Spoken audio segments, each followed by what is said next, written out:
اس لیے ڈرتے ہیں کہ ان اللہ عزیز غفور، کہ ان کو اس بات کا علم ہے کہ اللہ تعالیٰ ہی سب سے غالب ہے، اللہ تعالیٰ ہی سب سے عزت والا ہے، سب سے زیادہ پاور والا ہے، اور غفور اللہ تعالیٰ ہی سب سے زیادہ انسانوں سے پیار کرنے والا، سب سے زیادہ انسانوں کو معاف کرنے والا ہے۔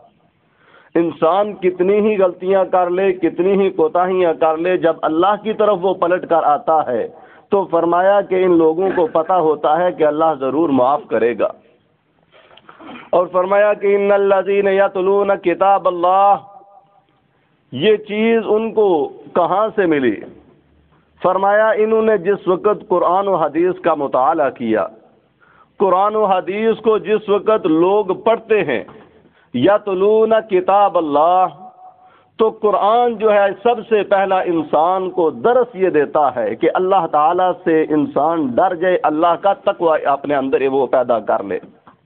فرمایا ان الذین یتلون کتاب اللہ،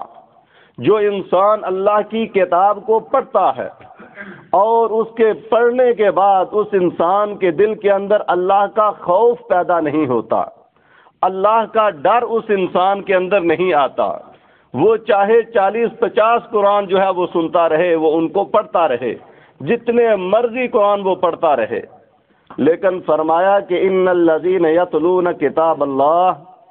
وہ انسان اللہ رب العزت سے وہ ڈرا نہیں، اللہ کے سامنے وہ جھکا نہیں، اللہ کے سامنے اس نے اپنی نیاز مندی کا اظہار نہیں کیا، تو فرمایا اس انسان کو اس کتاب کا کوئی فائدہ نہیں۔ فرمایا ھدی للمتقین، یہ کتاب اس انسان کو ہدایت دیتی ہے، اس انسان کو اس کتاب قرآن کریم سے فائدہ پہنچتا ہے کہ جس کے اندر ڈر پیدا ہو، فطرتی طور پر، نیچرلی طور پر اللہ تعالیٰ کا اس کے اندر ڈر موجود ہو، وہ انسان وہ انصاف پسند ہو، تو فرمایا ایسے انسان کے لیے یہ کتاب جو پڑھنے کے ساتھ جب انسان اسے پڑھتا ہے اس کے بعد اس کو اللہ کے یہ کتاب قریب کر دیتی ہے۔ فرمایا جو انسان اللہ کی کتاب کو پڑھتا ہے وَأَقَامَ الصَّلَاةَ، اور فرمایا کہ اس کے بعد دوسری اس کے اندر یہ خصوصیت پیدا ہوتی ہے، اللہ کی کتاب کو پڑھنے کے بعد سب سے بڑی عبادت جو ہے جو اللہ کو پیاری ہے، جو انسان کو اللہ کے قریب کرنے کا ذریعہ بنتی ہے، فرمایا کہ وہ اقام الصلاۃ، وہ انسان جو کتاب اللہ کو پڑھتا ہے وہ نماز کا وہ پابند ہوتا ہے۔ فرمایا اس انسان کے اندر اللہ کا ڈر موجود ہوگا، چاہے کوئی اور اس کو مانے یا نہ مانے، لیکن فرمایا اللہ اس بات کی گواہی دیتا ہے وَأَقَامُ الصَّلَاةَ، جو انسان کتاب اللہ کو پڑھتا ہے، کتاب اللہ پر عمل کرتا ہے، تو فرمایا سب سے پہلی جو بات اس کے اندر پیدا ہوتی ہے، سب سے پہلی کوالٹی جو اس کے اندر پیدا ہوتی ہے، فرمایا وہ نماز کی پابندی ہوتی ہے۔ جو انسان کتاب اللہ کو پڑھتا ہے، کتاب اللہ کو سنتا ہے، کتاب اللہ کو سمجھتا ہے، لیکن اس کے بعد اس کے اندر یہ خوبی پیدا نہیں ہوتی، یہ خصلت اس کے اندر پیدا نہیں ہوتی کہ وہ 5 ٹائم کا نمازی نہیں بن سکتا، تو فرمایا کہ وہ انسان حقیقی معنوں میں اللہ سے ڈرنے والا ہی نہیں ہے۔ فرمایا اللہ سے وہ ڈرتا ہے جو اللہ کے سامنے وہ کھڑا ہو جاتا ہے، اللہ رب العزت کے سامنے اپنے گناہوں کا اعتراف کر لیتا ہے، دنیاوی زندگی کے اندر اسے کوئی اس کا فائدہ نہیں سامنے نظر آتا، لیکن صرف وہ اللہ کو منانے کے لیے، اللہ کو راضی کرنے کے لیے اللہ کے سامنے کھڑا ہو جاتا ہے، نماز پڑھتا ہے۔ تو فرمایا وَأَقَامُ الصَّلَاةَ، وہ انسان نماز کو قائم کرتا ہے۔ وَأَنفِقُوا مِمَّا رَزَقْنَاهُمْ، فرمایا اللہ سے وہ انسان ڈرتا ہے کہ جس کو اللہ نے کچھ دیا تو وہ اسے اللہ کی راہ میں خرچ کرتا ہے، اللہ کی راہ میں اس میں سے کچھ نہ کچھ وہ لٹاتا ہے، اللہ کی راہ میں کچھ نہ کچھ وہ پیش کرتا ہے۔ فرمایا جس کے اندر یہ خوبی ہو، جس کے اندر یہ خصلت ہو، وہ بھی اللہ سے ڈرنے والا ہے۔ اور فرمایا کہ سرًا وعلانیۃً، خرچ بھی اس انداز سے کرتا ہے، کبھی سب کے سامنے وہ اللہ کی راہ میں پیش کرتا ہے اپنے مال کو، وعلانیۃً، فرمایا کبھی سامنے پیش کرتا ہے اور کبھی پوشیدہ، کبھی چپکے کے ساتھ وہ کسی غریب کو دے دیتا ہے۔ فرمایا جس انسان کے اندر یہ خوبیاں پیدا ہوتی ہیں، یرجون تجارت لن تبور، وہ اللہ رب العزت کے ساتھ ایسا سودا کرتے ہیں، اللہ کے ساتھ ایسا بزنس کرتے ہیں کہ جس کے اندر کبھی بھی ان کو گھاٹا نہیں پڑ سکتا۔ اللہ رب العزت نے قرآن کریم کی اس آیہ کریمہ کے اندر انسان کی ایک خصلت کا بیان فرمایا ہے جو اللہ تعالیٰ نے ان کے اوپر انعام کی ہے۔ فرمایا وہ خصلت یہ ہے کہ جس انسان کو قرآن و حدیث کا علم آ جائے، جس انسان کو توحید کی پہچان ہو جائے، جس انسان کو یہ پتہ چل جائے کہ میرا رب کون ہے، فرمایا وہ انسان اللہ کے نزدیک سب سے زیادہ عزت والا ہے۔ قرآن کریم کو جس وقت ہم پڑھتے ہیں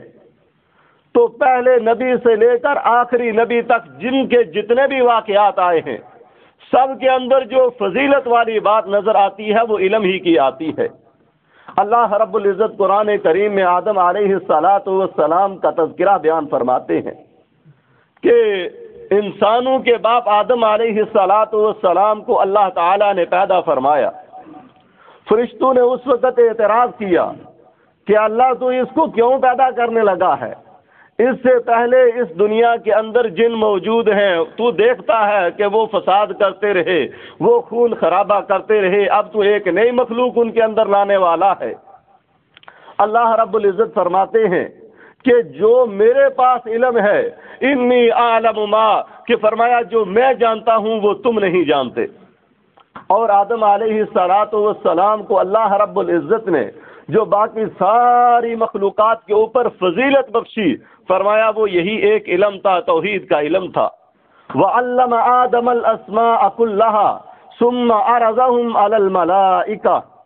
اللہ رب العزت نے فرشتوں کو آدم کے سامنے جمع کیا اور چند چیزوں کے نام گنوائے کہ اس کا بھی بتلاؤ، اس کا بھی بتلاؤ، اس کا بھی بتلاؤ۔ فرشتے جواب نہ دے سکے تو اللہ رب العزت نے آدم علیہ السلام کو حکم دیا۔ آدم علیہ السلام نے ان تمام چیزوں کے نام بتلائے جو اللہ نے ان کو سکھلائے تھے۔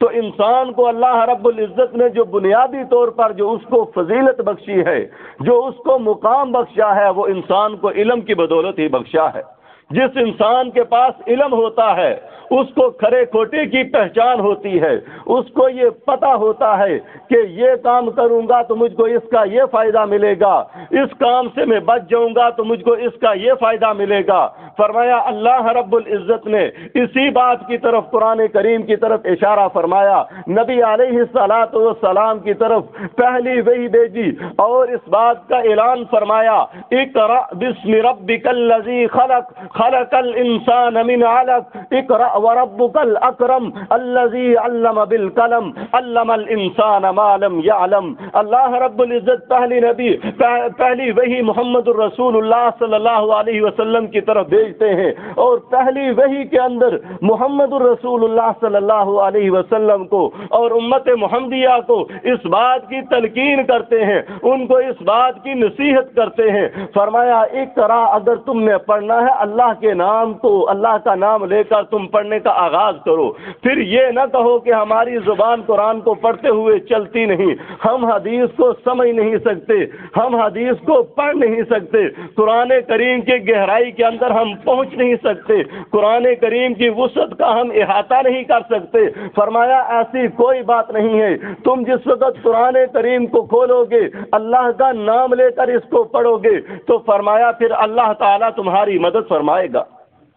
محمد الرسول اللہ صلی اللہ علیہ وسلم کو جب اللہ رب العزت نے علم عطا فرمایا،